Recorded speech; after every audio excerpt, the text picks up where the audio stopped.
Info terbaru di ASN News, soal penegasan Menteri Anas soal penyelesaian honorer sesuai UU ASN baru, Pasal 131A. Menteri Pendayagunaan Aparatur Negara dan Reformasi Birokrasi, Menpan-RB, Abdullah Azwar Anas menyampaikan pemerintah berupaya menyelesaikan regulasi turunannya UU ASN baru. Salah satu peraturan pemerintah, PP, yang ditargetkan selesai 3 bulan ke depan adalah soal PPPK penuh waktu dan PPPK paruh waktu. Nantinya, kata Menteri Anas, honorer akan diselesaikan melalui mekanisme PPPK penuh waktu maupun paruh waktu. Bagi honorer yang memenuhi persyaratan perundang-undangan bisa diangkat lewat jalur PNS. Dia mencontohkan honorer Satpol PP yang diselesaikan melalui pengangkatan PPPK dan PNS. Satpol PP usia 35 tahun ke atas diselesaikan lewat jalur PPPK, sedangkan yang di bawah 35 tahun diberikan kesempatan ikut tes CPNS, terang Menteri Anas menjawab jpnn.com.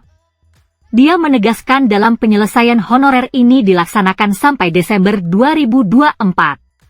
Sementara itu, Dewan Pembina Forum Honorer K2 Tenaga Administrasi, FHK2TA, Nur Baitih mengungkapkan banyak honorer yang sangat yakin akan diangkat PNS sebagaimana usulan DPR RI pada 2016 dan tertuang di dalam Pasal 131A. Mereka terkecoh dengan UU ASN baru. Dikira pasal-pasal yang dahulu tertuang dalam UU ASN baru. Dia memaparkan selama penantian 7 tahun, UU ASN baru akhirnya disahkan. Ini peristiwa terbesar buat para honorer, karena sudah ditunggu sejak 2016 saat revisi UU ASN masuk di Badan Legislasi, Balek, dan akhirnya pada 2020 masuk di Komisi 2 DPR RI. Dengan disahkan UU ASN baru, lanjut Bunda Nur, sapaan akrabnya, honorer juga harus cerdas. Jangan langsung menyimpulkan sendiri dari berita yang beredar di luar. Kalau draft lama di 2016 saat pembahasan di Balek memang masih pakai pasal 131A yang menyatakan penyelesaian honorer sampai batas waktu Januari 2014. Ingat ya, itu draft lama saat pembahasannya masih Menpan-RB Asman Abnur, tuturnya. Nah, UU ASN baru yang disahkan 3 Oktober 2023, tidak ada pasal 131A.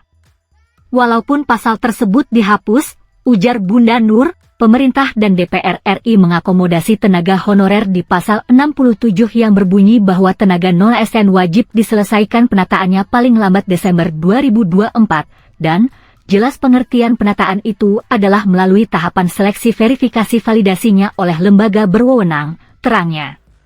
Bunda Nur juga menyoroti informasi bahwa honorer akan diangkat PNS. Dia mengingatkan bahwa mau jadi PNS juga punya aturan, yaitu masih terbenturnya usia yang maksimal 35 tahun. Jadi, kalau buat honorer K2 ya, paling bisa PPPK. Teman-teman honorer enggak boleh egois, karena itu memang aturannya, ucapnya. Dia menambahkan ada juga yang bilang saat ini PPPK bisa menjadi PNS dengan UU ASN baru. Informasi tersebut menurut Nur, menyesatkan karena pengaturannya tidak demikian. Seharusnya kata Nur, honorer yang sudah menjadi PPPK bersyukur, karena statusnya sudah ASN. Boleh berharap PNS, tetapi lihat juga regulasi dan kebijakannya saat ini. Dia mengajak seluruh honorer dan PPPK fokus mengawal peraturan pemerintah, PP. Jangan tergiur dengan janji manis para calo atau oknum nakal yang bisa menjanjikan PNS atau PPPK dengan cara membayar. Sebab, menjadi ASN itu tidak bayar. Bunda Nur mengaku sedih saat mendengar curhatan honorer soal banyak yang sudah kena tipu dengan membayar puluhan juta demi diangkat ASN. Lebih lanjut dikatakan UU ASN melindungi honorer dan meningkatkan status pekerjaan mereka. Setidaknya dari honorer bisa berubah menjadi ASN itu dahulu yang harus dipahami honorer. Sekali lagi saya hanya mengingatkan teman-teman jangan tergiur janji palsu dan sabar saja mengingat janji Menpan-RB Azwar Anas bahwa 3 bulan PP selesai. Makanya saya yakin setelah selesai reses anggota Komisi 2 DPR RI PP ini akan dibahas intens di DPR, Jelasnya mengingat batas waktunya hanya 1 tahun 2 bulan terhitung Oktober ini menuju Desember 2024. Pantau info terbaru di ASN News.